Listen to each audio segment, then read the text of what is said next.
Okay, this is Colin Bird, Galileo Resources, for a short presentation.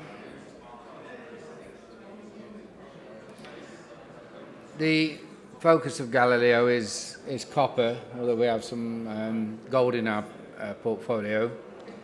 And I'm starting off this presentation by pointing out some of the fundamentals of copper. We live in times now where doom, gloom, everybody says who wants to start a copper mine, who'd want to invest in copper. Copper's at an all-time low, which essentially is rubbish. The sort of mines I'm looking at and the sort of mines which are on the drawing board in this day and age probably work for 50 years. And in 50 years you'll go through many cycles. And so really what you're seeing around the world now, and your Bloombergs and your CNBC, is making decisions on today's short-term fundamentals when we miners, the pioneers, have got to run businesses which are 50 years, 100 years. So this first one shows that by 2030 the world will need twice as much copper as it's got now. That probably takes a lot of swallowing, twice as much copper. And you'll also see on the right-hand side that in a matter of 30 years, 1995, how many years is that? 2015, 20 odd years, that the average mining grade has dropped from about 1% to about 0.6%. So it's quite simple, really. People don't want to go down the pit anymore. People don't want to put their boots on and go digging for copper. And the mining business has changed from mining to civil engineering. Tomorrow's copper world is all about trucks 200 tons big, and about investments of $1 billion. But anybody in this room, and there's not too many of us, but let's share it, that where are you going to find $1 billion if the work isn't done properly? Where are you going to find $1 billion if you haven't defined your ore body properly? So it takes 4 years to find it. It takes 6 years to fund it. And it takes 2 years to get it in commercial production. That takes me, my maths weren't very good earlier, but that takes me to 2027. Where is tomorrow's copper coming from? What has the last 6 or 7 years given us? Nothing. So those people who are saying there's too much copper really do not know what they're talking about. It's hysteria.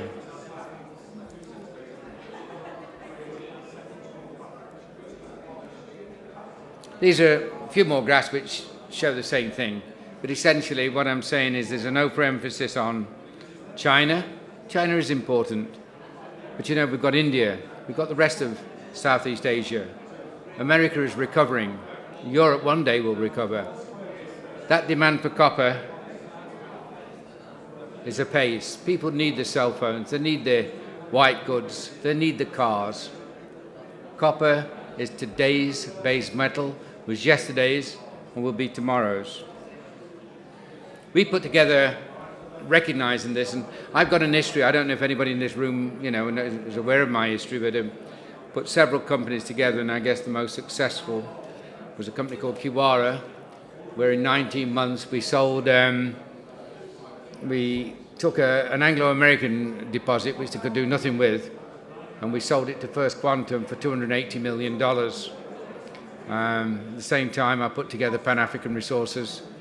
I put together First Quantum in its early days. So, I've been around in this business for some time and with some success. So, recognizing these fundamentals, I put together what I reckon is a world-class portfolio. Very simple template, and First Quantum was no different, the one we sold to First Quantum. There's got to be a stack of data. It's got to be in a mining-friendly province, and it's got to be big. Because the one thing about this mining business, everything gets smaller. You start big and you get smaller. As you go along life's way, as you improve your definition, projects only get worse. I've seen very few projects in my career get better. They get worse as they go along life's way. So the First Quantum sale, that was all about an asset base from a database from Anglo-American Corporation. Our assets in America are all about Newcrest. Newcrest, they up their stumps. We don't want to work in America anymore. We're going back home, you know. And when they do it, they do it in grand style. And so we got their assets in Nevada. Why did we want to be in Nevada? It's the world's most friendly place to mine. Just about, I think 30% of the population are below the poverty belt. Terrible place to be, full of deserts and snakes. So it's a tough place to be. But we got very nice projects there. And I've recently acquired what I think is the coup of my career, a place called Concordia in South Africa. It's in the Cape Province, the Northern Cape Province. Anglo-Americans said when we found the copper mine for First Quantum, first of all they thought it was a nickel mine. Then they thought the best they could do was about 30 million tons. We passed over to First Quantum 1.5 billion tons, and Anglo could only find 30. But this one was, again, you know, flawed, down in the one we've acquired in South Africa. This time round, it's a mining region which started in 1854. I wasn't on that job. It went until 1926. Had a bit of a lean time. It was the world's biggest copper province up to 1926. Had a lean time, then the war helped it out. And then after the war, it fell between two stools. There was about 18 deep shafts dotted around the place, but it didn't quite make it on grade. It was about 1.8%. So they drilled, and you had a few revival projects here and there, but none of them much cop. And we've managed to acquire the database. And I guess for a bit of fun as much as anything, we reworked some of that data, and it started joining up. So nobody in South Africa had looked for near surface potential. And I've joined the thing up, and I'm daft enough and confident enough at the same time to say there's a possibility of 150, 200 million tons. But the big thing is I'm talking about grades of near 0.7. Couldn't really believe that joined up, and frankly, I've got to get it all independently done now. Although that was independent, I've got to do it again. But if I look I've looked around the world at current projects on the drawing board. You're going to battle to find one which has got the tons potential and the grade potential. There are parts within the profile where I can actually get to 1%. So this time round, we're rooting for a big super pit situation in South Africa, like you've got in Arizona, like you've got in Australia, like you've got in Nevada. And down at the bottom there, this company started with an investment in a rare earth project in northern South Africa, near to the Botswana border. Rare earths are in nobody's radar screen. Rare earths are complex. And quite frankly, rare earths aren't for me. They're outside my expertise. So we've got a 34% stake there, which is currently under discussion. There's our Concordia copper project. That's in the Northern Cape. Nearest town is Springbok. There was a big mine there at Carolsberg. It's about a 5-hour drive from Cape Town. Tarred roads all the way. Tarred road goes through the middle of the property. Good on power, and good on water. As I said earlier, the previous focus was on steep copper ore bodies, suitable from underground. We did our modelling, set various criteria, and it looked extremely promising. So we acquired the project and announced that we'd acquired the project. I think it's only about 2 or 3 weeks old that we made the announcements. Those various names there, they're the sub-areas. And so this 150, 200 million ton, you tell me, potential is in a 10 square kilometre area. And we're sincerely hoping that when we model carefully, model closely, the gaps in the information will lead to a drilling program which will close the gap. But I don't really worry if we don't close the gap and can't close the gap. Those pits can feed a central plant with little or no problem. And as I said earlier, and I think it's it's important that everybody recognises this, that Gone are the days of skill in mining, which is probably as well because two-thirds of the universities have closed down.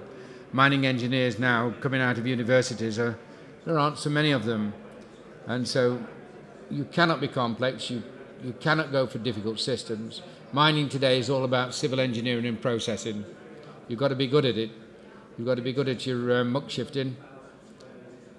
And you know, the sort of mine I'm talking about here will shift probably 100,000 tons of rock a day of ore, and 200,000, 150,000 tons of waste.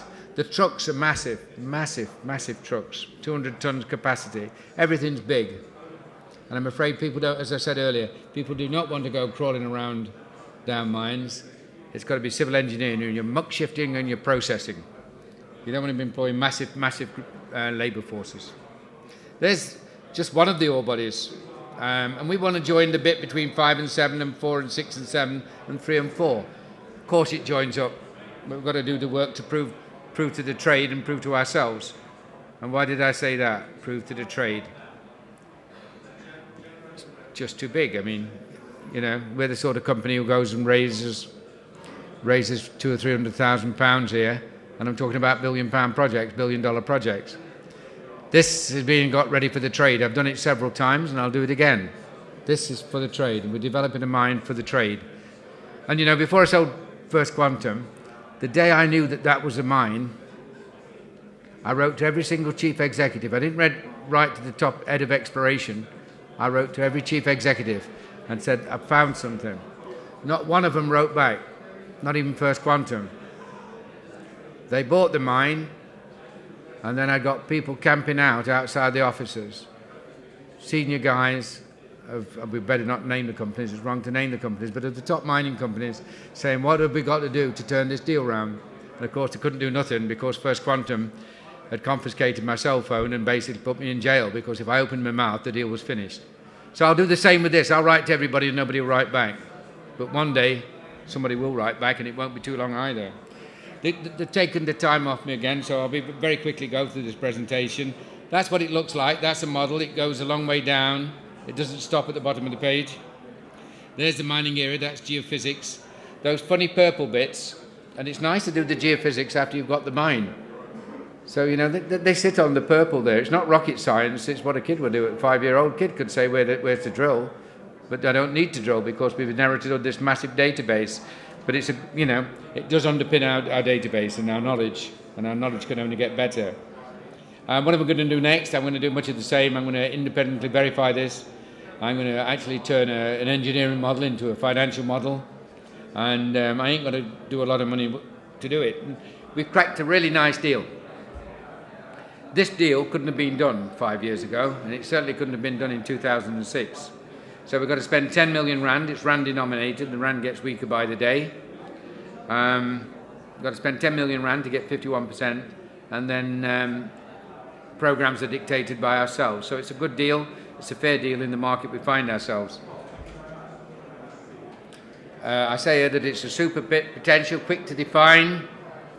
I'm going to sum that up. It's a world-class copper district.